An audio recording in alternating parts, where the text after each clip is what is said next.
गत अगस्ट 11 तारिख राज्यर राजस्व अमला संघ पक्षर 9 दफा दाबी नहीं समूह छुट्टी अच्छा अमला। गंजाम जिलार विभिन्न स्थान राजस्व अमला कर्मचारी आज भंजनगर उपजिलापाल कार्यालय सामने धारणा बसी। सरकार से दाबी न शुणिले अनिर्दिष्ट काल जाए धारणा देवाक निष्पत्ति नहीं अमला संघ। सेमानक प्रमुख दाबी भितर लेवल 9 और पदवी पुनर्गठन यह दुईटी दाबी को सरकार गुरुत्व देवाक अमला संघ जणाई। अमला मानक आंदोलन जो राजस्व कार्यालय बहु गुरुत्वपूर्ण कार्य अटकी रही, जहाँफल बहु साधारण लोके हैरान हरकत होती। एथिपाई सरकार और राजस्व मंत्री को दायी करिसेंती अमला संघ। अन्य पक्षरे कर्मचारी माने निजर दाबी को भिन्न भिन्न स्थान में धारणा बसी सरकार को दाबी जणाई। आज भंजनगर प्रबल वर्षा सत्वे धारणारत अमला कर्मचारी वर्षार भिजी भिजी स्लोगान दे सरकार बर्षि। गंजाम जिलार कोण अनुकोण कर्मचारी माने एकत्रित होई निजर नाच्य दाबी को रखिछंती। कर्मचारी माने उपजिलापाल कार्यालय परिसर में रोषेई करी खाइथिले। एहिपरि आंदोलन जोगु साधारण जनता समस्या द्विगुणित होईछि। तेणु एठी देखिबाकू बाकी रहिला सरकार केबे और केमिति शुणिबे अमलांक दाबी। मना डी डिलेश्वर रेड्डी वरिष्ठ राजस्व सहायक। आमर मुख्य दाबी आमर 10 दफा दाबी मध्यरु मुख्य दाबी आमर लेवल 9 जूनियर अमलार लेवल 9 मूल दरमा एवं आमर रिस्ट्रक्चर जहाँकि 1.5 वर्ष है ऑर्डर होईछि। चिठी संख्या 8898 71/2024 किंतु वर्तमान सुधा आमर पदवी पुनर्गठन होई नाही और 8 मास तलू आमर जनवरी मासरे आमर डीपीसी बंद कर दिया जायछि। इतिमध्ये बहुत शह शह आमर भाई माने पदोन्नति वंचित होई अवसर ग्रहण करछन।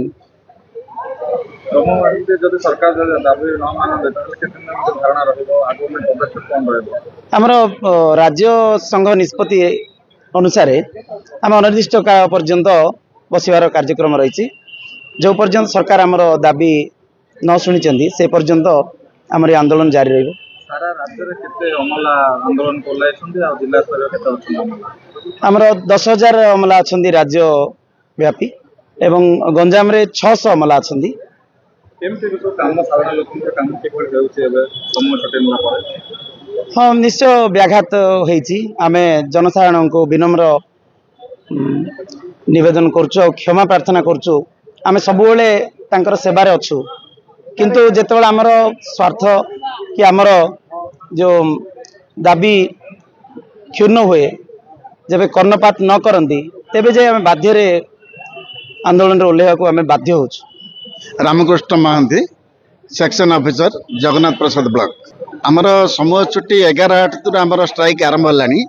आ पूर्व आमर 14/7 रे आरंभ हबार थिला, किंतु माननीय राजस्व मंत्री डिस्कसन होता आमर शीर्ष नेतृत्व सहित 9/7/2025 रे से जो होता डिस्कसन सौहार्दपूर्ण थिला। तेणुक आम आंदोलन को घुंचाई देलु।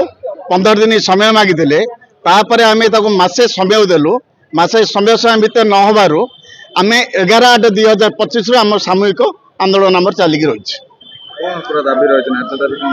आमर राज्य दाबी है लेवल 9 जेहेतु आम समस्त शिक्षागत योग्यता ग्रेजुएट सांगे वैषयिक ज्ञान कंप्यूटर ज्ञान कौशल अच्छी से धारा 2017 मसीह जो चिठी होती से चिठी आधार आम समस्ते लेवल 9 में योग्य। द्वितीय कथा है जन सरकारी कर्मचारी स्वास्थ्य बीमा 20 लाख टंका।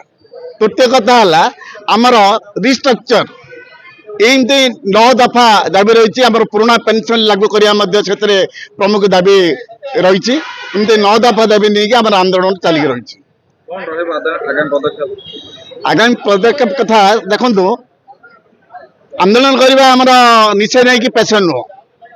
सरकार टालटुल नीति आमर दाबी प्रति अविचार एवं बारंबार प्रतिश्रुति जमी आम गोटे प्रतारणा परिणत हो गला। तेणुक बाध्य हलु राजरास्ता ओह्लैया आंदोलन करने। जिते दिन पर्यंत आमर दाबी पूरण न होमर ओडिशार 10,000 अमला निष्पत्ति नहीं सारे। आमर आभासी बैठक भी से निष्पत्ति नहीं जे आमर आंदोलन 7 दिन पर्यंत चलो। जिते दिन पर्यंत आमर न्याय्य दाबी आमर न्यायसंगत दाबी पूरण न हो। गंजाम जिला Bhanjanagar Purushottam Mahapatra report Prime TV Odisha.